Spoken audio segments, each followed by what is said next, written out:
Yes, sure. I think that that's definitely one possibility. I have to say, I just want to be careful in anything that I propose here. It's just a really just a theory that is an educated theory, but one that I'm often still just testing out myself as I just think about the fields because so many of us have different theses about what could be going on, and I think that that's quite possible. The thing with Mark, though, two things. One is that I think we've lost a little bit, and maybe this is clearer when translated from the Greek, but maybe the person knows for me.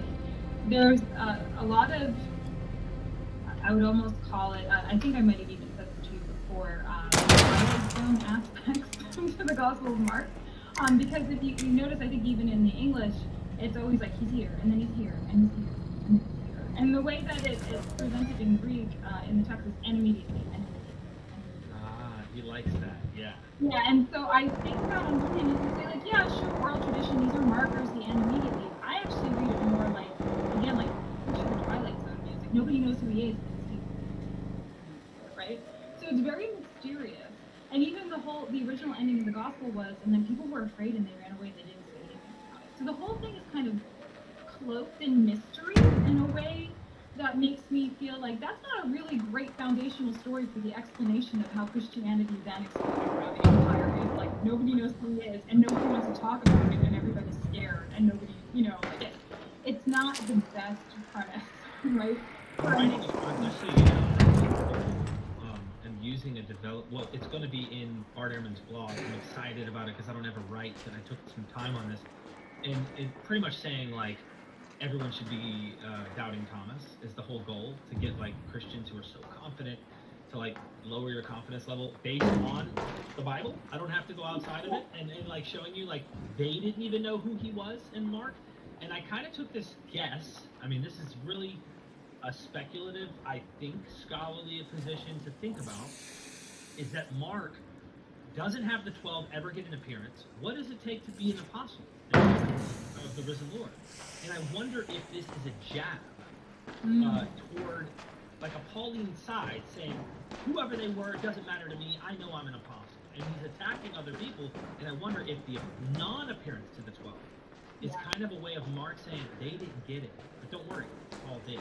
Or something like it. So that was going to be my second point. Is I do think whoever wrote Mark has read some of the letters, because another thing that gets a little bit lost in that text is that we read miracle stories like what happens in Mark 5, the healing of the and some of the other so-called miracles or wonder workings that he does, and we're just like, yeah, miracles, the spirit. Right out of his clothes. Sure. But if you actually look in the Greek and look at the terms being used, those are similar terms to what Paul uses. They're technical, philosophical, often Greco-Roman philosophy terms. Trying to explain psychology, trying to explain physics. I'm from Do you have your celly on? And so I don't think I'm gonna give you the blueprint. Spirit in the text, the word in Greek, here. So the word in Greek is one that has all kinds of meaning. That is like the best science of this day, essentially. And so I don't think you can read Mark without, whether or not he read Paul, he's imbued in the same kind of philosophy. Again, something we've lost a little bit in translation. But I think that it's a much more sophisticated text in terms of the thought behind it, and there's a lot more to mine like you're describing, because if I'm right that he's using Pauline philosophy, like Middle Platonic concepts, and then you're right that it's a dig at the disciples, then imagine that in combination with that, and that text then is doing something much different than like preserving the oral speech, right? That is what I've been trying to say. That is coming in and saying Paul's right, not the people who were surrounding him, and it creates a whole other dynamic. Someone else who came to mind for me while we were just talking about this, there's a piece by Bill Arnall. I think it is Puritan Methods of Theory and Study of Religion. I have to look, but he argues that you can tell that the author of Mark is in exile, and maybe he, after the war in Jerusalem, ended up having to exile himself outside of Judea. And so this is, you know, a text that's viewed with that as a background, as the impetus for writing. The thing I like about that is it gives an alternative explanation for why write it other than Christ, right? Like, it gives people have multivalent reasons for doing what they want to do in terms of writing a text or communicating something. And so the more that we can imagine these gospels outside of Scripture's canon and their function as origin stories, because that's what they were collated to do in later centuries, right? They're put together with the letters of Paul, and it's a nice little package. Hey, you want a blueprint? That tells this origin story. I'm good, man. But it Thank might you. not have been written for that purpose. It's just being used for that purpose.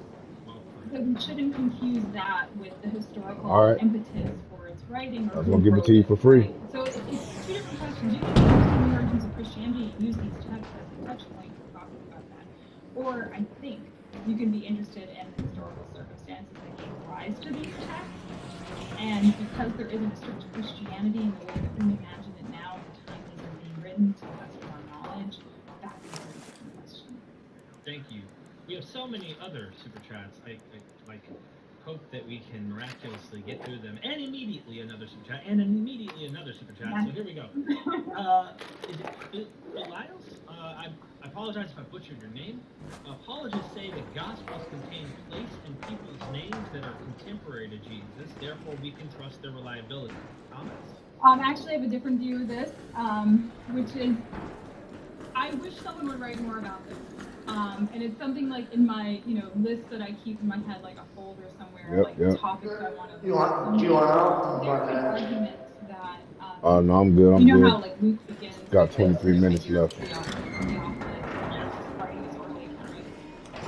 That some of the name dropping in the Gospels are actually people paying for these things to be written, or like patrons or like friends of the person who's writing it. So you might kind of drop in a name to like give a cameo to a friend of yours.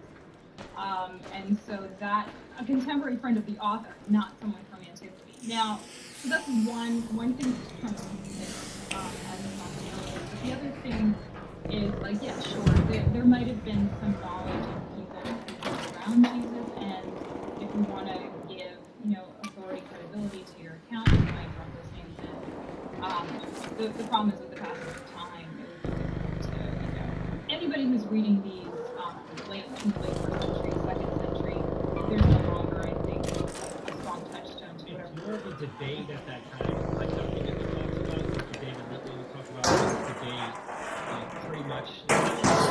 My buddy Neil, we'll get to a super chat. I saw he dropped one as well, where Gospel Mary, in fact, almost indicates she's the only one who received the vision. No one else did. But it's like she's jabbing at Peter, which would technically be jabbing at anyone who says Peter's their guy. So now you have these struggles for authority that are sure to look back and say, that was Peter's scribe. And that's evidence that it's this. I personally, if I see empirical evidence that I see this problem I'm pointing out, and I'll get to the next one here in just a moment, super chat was, I just want to make a point. If I'm right that this is a jab at the 12, and Peter's scribe is writing this, it makes no sense to me. It makes no sense. Think about how brilliant that is, because if you're trying to kind of smooth over fractures, because you're trying to establish a cohesive origin story for this movement, because you need one, right? Like, you can't claim that we're all emerging from this fractured movement to create cohesion and solidarity. Then the best way to do that is to be like, you think that Mark is anti-Paul, anti-Peter? He was Peter's scribe. How can you say that? What a massive right? And I can give you a piece of comprehension for that I always found interesting. Yeah, what's up? There's this whole class of articles in antiquity of Paul and Peter as two little icons, like little heads, and they're always snuggling together. They're like, they have a whole book of them, and they have little medallions or little frescoes. And two of them are head to head, we're best buds. Those two hated each other. So the idea and being a little facetious. Hey, I can't hear. Stop. Paul's on testimony on this. These two not having each. So that later I can argue that, what are you talking about? Yeah, so I do love that. Really well put. So then, Lord, 4 quarters, thank you for the super sticker and just wonderful talking to you.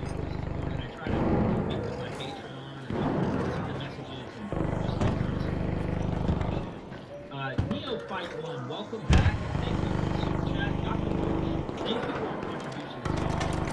Mark has Jesus predicting the apocalypse within his generation. How do you explain an author projecting a fell prophecy? So there are a couple of prophecies actually in Mark, and they all serve some interesting purposes in terms of authority because the big one is Mark 15, where he predicts the fall of the temple, and that's how scholars actually date the text. So I just thought it would be helpful to bring that up for a moment, because they assume like, well, it's described, the destruction of the temple is described in such detail that this person must be aware of it, whoever Mark is. And so that's how we can say as scholars, well, we think this is written after the fall of the temple, and then to give Jesus authority, you put that prophecy in Jesus's mouth, too. So to say that, he was correct, and so therefore authorize him as, this Messiah figure. For this particular question, two things come to mind for me right off the bat. The first one is that if this person, whoever Mark was, is adopting Pauline perspectives, such as Paul that, Pauline fear is somehow imbued in the world of Paul's version of what we call Christianity. That's what Paul ever talks about. So so if you're going to repeat everything else Paul says, why are you going to leave that one off, right? So you're gonna embrace that too. So I would say that's probably a big piece of it, just to stay in the company line. The other thing is, that Christians today are saying the same thing. So I could ask the same question for the last 2,000 years, and I even in recent memory, this has been a huge question, right? Who's the Antichrist?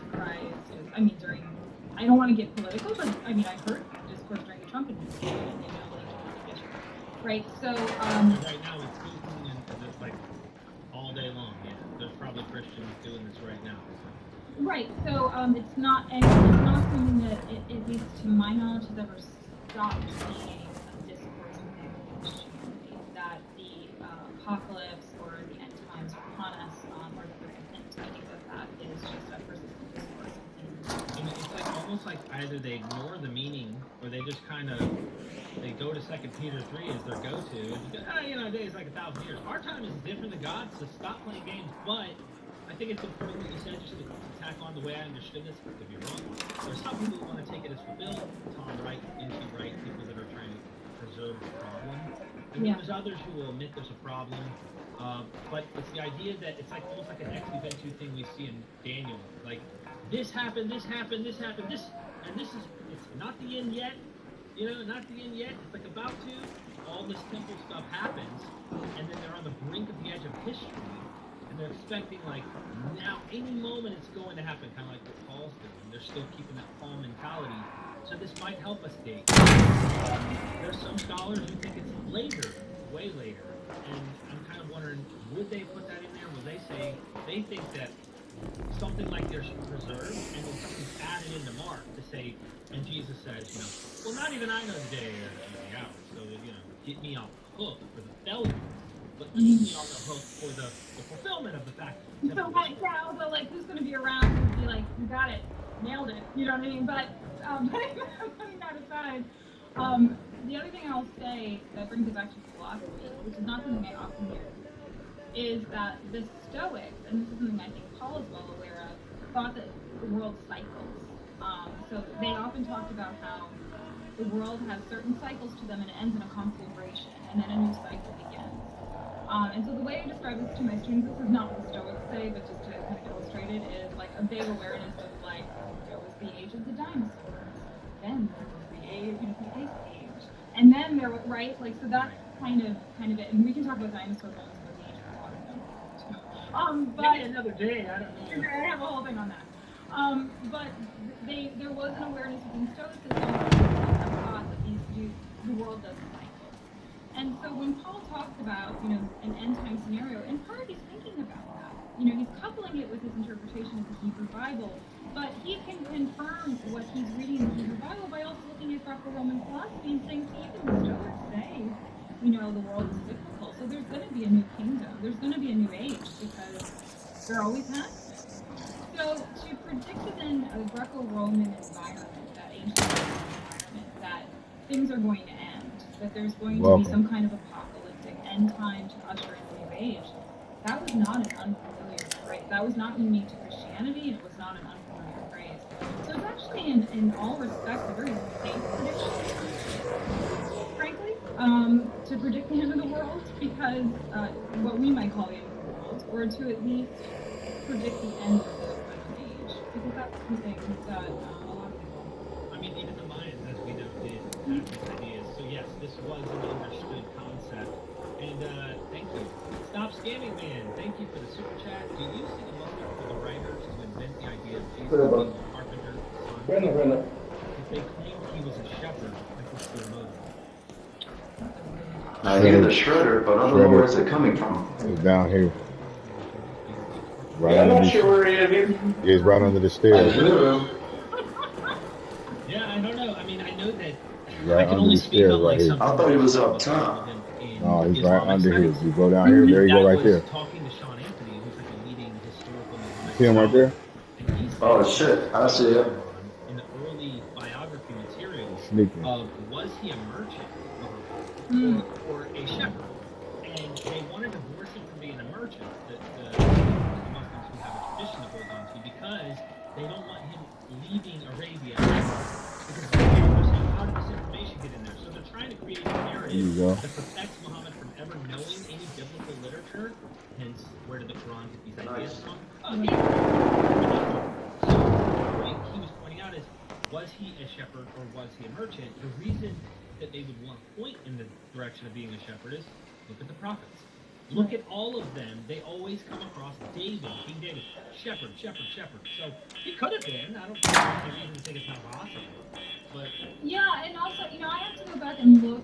I don't know if it's relevant to carpenter though. Well, it just occurs to me, and I wish this is, I'll fully admit that I don't have this information at the tip of my fingers at the moment, but I have to go back and look at where we get the idea of the carpenter from. Because I know that Joseph is a carpenter, and so I don't know if it's a presumption that therefore he went into family business. Do you see what I mean? Yeah, so I have to look into that. Thank you so much. Stop, Hey, bud. man. Thanks a lot. I appreciate Yep, it. you Neo good. Fight One. Thanks for the super chat again. I'm still awaiting your book to arrive. But does your model account for the Gospels evolving over several decades? Yeah, so this is the thing, it's hard to say, right? How they were actually put together. And this is I think, the biggest issue, which is that the earliest copies we have of these manuscripts are incredibly old.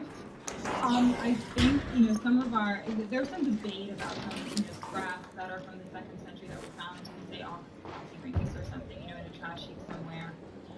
But to have actual manuscripts that are more complete, and even then they're often not complete, we're talking about several hundred years in terms of what our extant evidence is. It's not like we have an autographed copy, what we call an autographed copy, an original copy, or even a very early copy of any of these Gospels. Which means when you read any Gospel, in any language that's put together, a Bible that you can buy at the store, or even for those who know Greek, when you pick up what's called the Nestle-Aland, which is the Greek Bible, that has been put together by scholars or others who are, experts, religious experts of some kind, with several criteria set up for selecting which version we're going to select of a particular story to put into the aggregate, into the thing that we call the Gospel itself. So, given that, we don't have universal copies around the Mediterranean that all say the same thing. There are huge variations in the texts that survive, the manuscripts that survive. And so scholars will use tools like what's called multiple anticipation. Well, if this particular story or sentence often looks the same way, in texts that we find in Rome or that we find, say, like, in northern Egypt, then we'll say that is probably more original than another version of that sentence, right?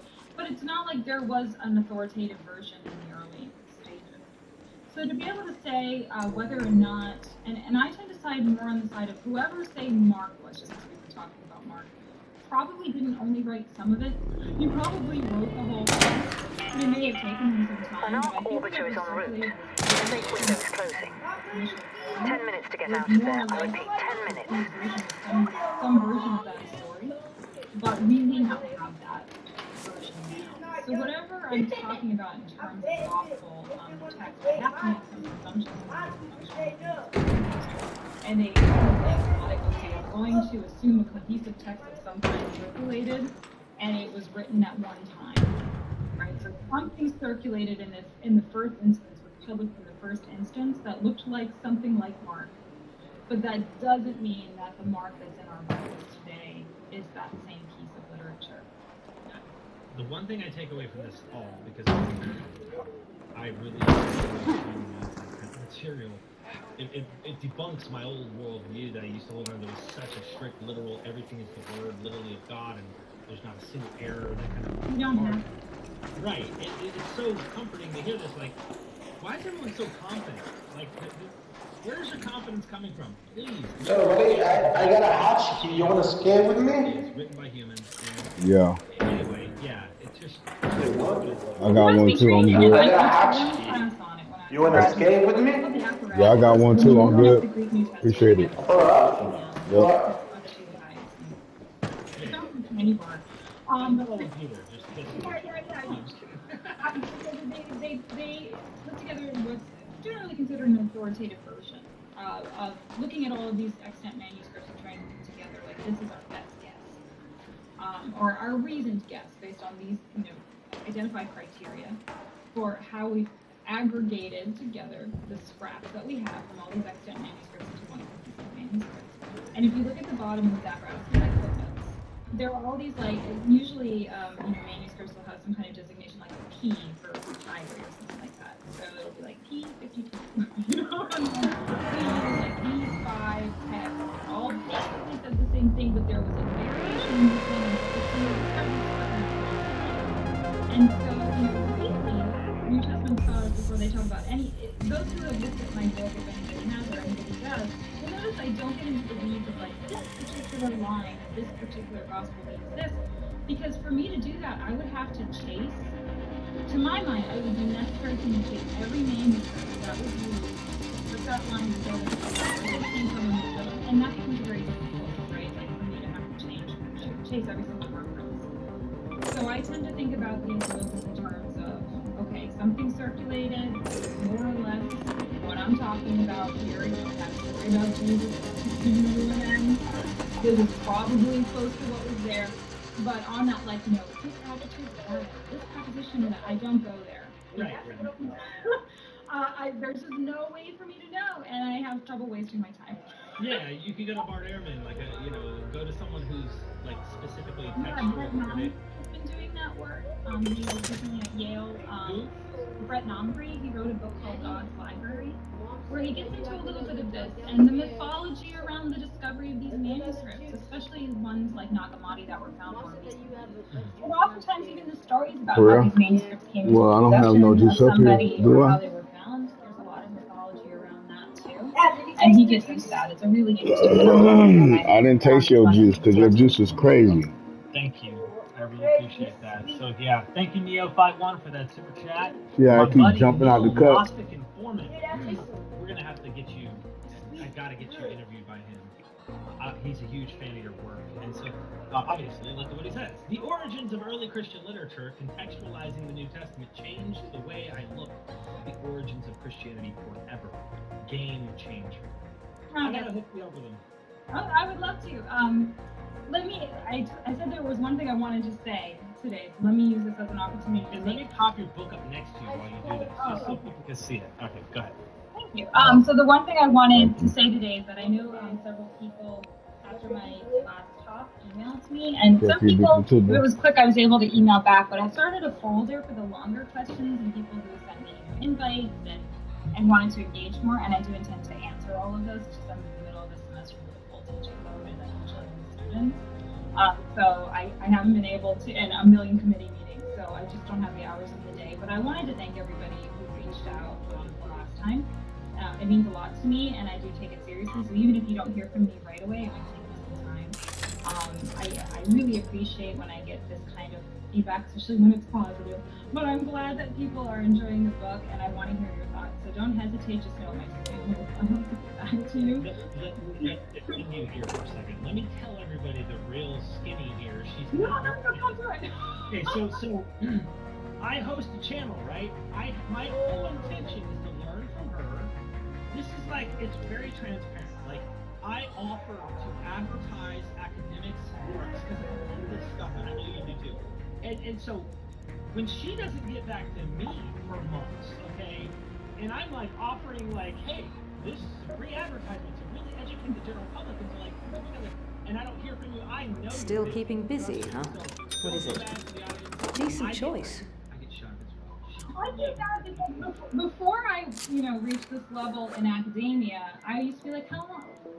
You've got 5 minutes. Like, how long does it take to just write a quick email? Gotta keep my eyes on these screens. I used to think that, and so I think that's why I'm self-conscious about it, because I used to have, like, bad thoughts about somebody who doesn't get right back to me, too. But now I'm on, like, I'm skipping a curriculum committee meeting right now to be here with you, and I had to forward 41 emails to the person who's taking my place. Yeah, there's all sorts of stuff going on with that we're not even getting into, but I don't think that. No, I get it. This is what I do for a living, so I know when I don't hear from John J. Collins for 2 months, it's not he's ignoring me or he doesn't want anything. And that I'm saying to the audience, like, it is not ignoring because we just don't. Now, if you're an idiot and you're coming off as just rude or disrespectful, yeah, I'm gonna what do you expect? I mean, yeah. So anyway, Neil, we're gonna hook it up, man. Gotta interview her when she's available, of course, as you hear. She's very busy, but game changer. She's a game changer. Thank you. Thank you. Dr. Romanot, thank you for the super chat. Why wouldn't church fathers have attributed authorship of John to Lazarus, as he is redacting Luke to display Jesus' signs and miracles for a loved one to be raised from the dead? Oh, maybe it would have been a better story if you okay. I don't know. Like why they chose those terms is a really interesting, or the names that they did is a really interesting question. Especially because we had sort of become desensitized, right? Which is working. Like we just say it so fast. I'm not sure what all of the decisions that went behind it were. Although in the case of names like Thomas and John, we know that the Gospel of Thomas was later found. Could be that there was already something named Lazarus that was out there that we just no longer survived. Could be that there was another Gospel of John out there that it was trying to compete with and sort of overwrite. So that would be an interesting question to go back, roll the tape and figure out, like, in context, do we have any evidence for competing discourses that you might choose John, not because it was the best, but because there was something else going on contextually that you had to deal with that made John the right choice. It makes me wonder, yeah, there is that issue with Lazarus, but also, I don't know why I keep coming back to this Mary thing. I wonder, you kind of wonder, is this the beloved disciple? Yeah, no, there was a big debate. I mean, I'm sure you look at the work of, Hegel talked about this, Aaron talked about this, even in the Gospel of Thomas, which I just mentioned, she's foregrounded in that text, in a way that the others are not. So, that brings... The Gospel of Thomas resurrection idea, where it's like, they're like, when will be the repose of the dead? And when's that going to come? And Jesus is like, look around, you don't see it, but it's already happened. And that idea in John, Dr. Robert M. Price was recently on Neil, Gnostic Conformist, the gentleman who really loves your work. He points out Jesus, she's, is it Mary or Martha's crying? And then he's like, listen, she says, I know he'll be resurrected in the resurrection. He goes, I am resurrected. That sounds Gnostic-y. That sounds like, so it makes me wonder if Mary plays a significant role in this, especially if he's crying. Like she literally touches him in a way that he's weeping. Even though he knows he's gonna resurrect him, you can't imagine he's crying because Lazarus is dead. It's this person, this Mary probably. I don't know. Maybe I'm speculating. No, but what you're pointing out are what you're doing is exactly what I've been trying to point out even with the book, which is these are normal authors who have lives, and human beings, like, this is a thing that sometimes people will say to me, like, don't your religious students hate you? Because often, I'll have students who come from a religious background who want to take interest in the New Testament because they think, oh, I know this, and I'll learn something, interesting about the thing that I love. But I've never had a problem with a student who themselves have a faith background, I often even will go to church with them if they ask me to go.